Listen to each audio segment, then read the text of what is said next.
आज आपण आलो आहोत पुणे येथील पर्वती टेकडीवर। पर्वती टेकडी ही पुण्यातील महत्त्वाच्या आकर्षणांपैकी एक आहे। या टेकडीवर स्थानिक पुणेकर सकाळ संध्याकाळी फिरण्यासाठी येतात। ह्या टेकडीवर चढण्यासाठी 103 पायऱ्या चढाव्या लागतात। या टेकडीवर दोन मुख्य आकर्षण आहेत। पहिले पेशवेकालीन पर्वती मंदिर आणि पेशवेकालीन संग्रहालय। या दोन जागेंच्या बरोबरच अजून त्या ठिकाणी 4 मंदिरे आणि श्रीमंत नानासाहेब पेशवे यांची समाधी सुद्धा पाहण्यासारखी आहे।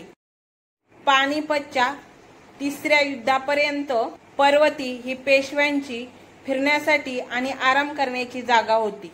या जागेचा रखरखाव देवदेवतांचे संस्थापक यांच्याकडून केला जातो। संस्थांनी साफसफाईचा चांगला प्रबंध केला आहे। चला पहिल्यांदा आपण पेशवे संग्रहालय पाहूया। इथे हे संग्रहालय पाहण्यासाठी 10 रुपये फी आहे। पेशवेकालीन वस्तूंच्या प्रतिकृती आपल्याला येथे पाहायला मिळतात। या संग्रहालयामध्ये पेशवेकालीन वस्तूंचा आणि पेशवेकालीन फोटोंचा चांगला संग्रह पाहायला मिळतो। इथे जवळजवळ सगळ्या पेशव्यांची फोटो लावलेले आहेत। चला आपण आता दुसऱ्या मजल्यावर जाऊया।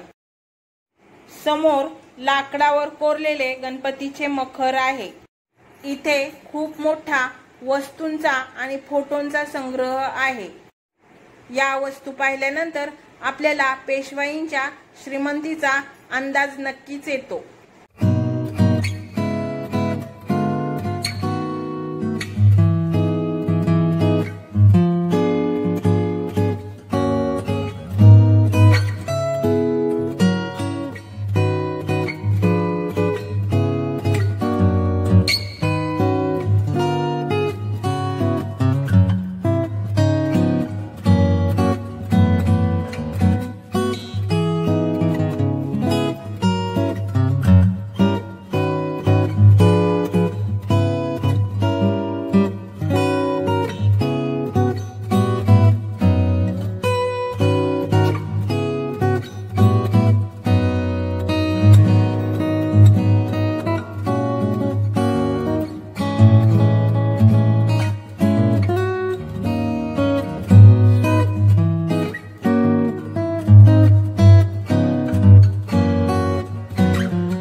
संग्रहालयाच्या पाठीमागेच श्रीमंत नानासाहेब पेशवे यांचे समाधी स्थळ आहे। इथेच नानासाहेबांनी शेवटचे श्वास घेतला।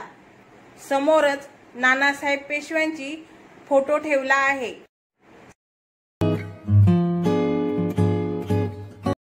समाधीच्या बाजूलाच हे कार्तिक स्वामींचे मंदिर आहे। भगवान विष्णूंचे दर्शन घेऊन आपण पुढे सुरुवातीलाच असलेल्या पर्वती मंदिराकडे जाऊ।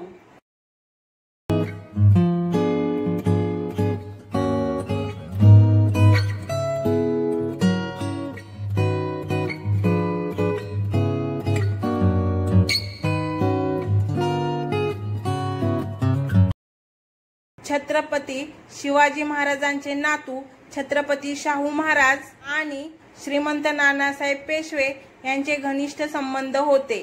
छत्रपती शाहू महाराजांच्या मृत्यूनंतर नानासाहेबांना अत्यंत दुःख झाले आणि त्यांनी शाहू महाराजांचे पादुका आणि शिवशंकरांची मूर्ती साताऱ्यावरून पर्वतीला आणली। पादुका त्यांनी नानासाहेब पेशव्यांच्या समाधीच्या तिथे आहेत आणि शिवमूर्ती या मंदिरात स्थापित केलेली आहे।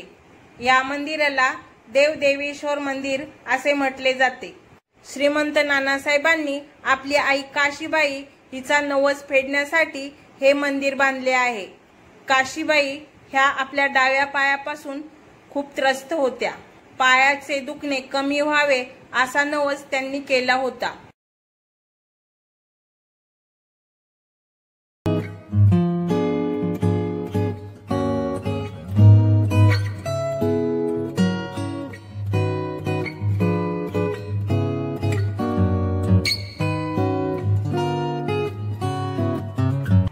ह्या उंचावरून पुण्याच्या अनेक जागांची ओळख करता करता आपल्याला वेळ कुठे जाईल हे कळून सुद्धा येणार नाही।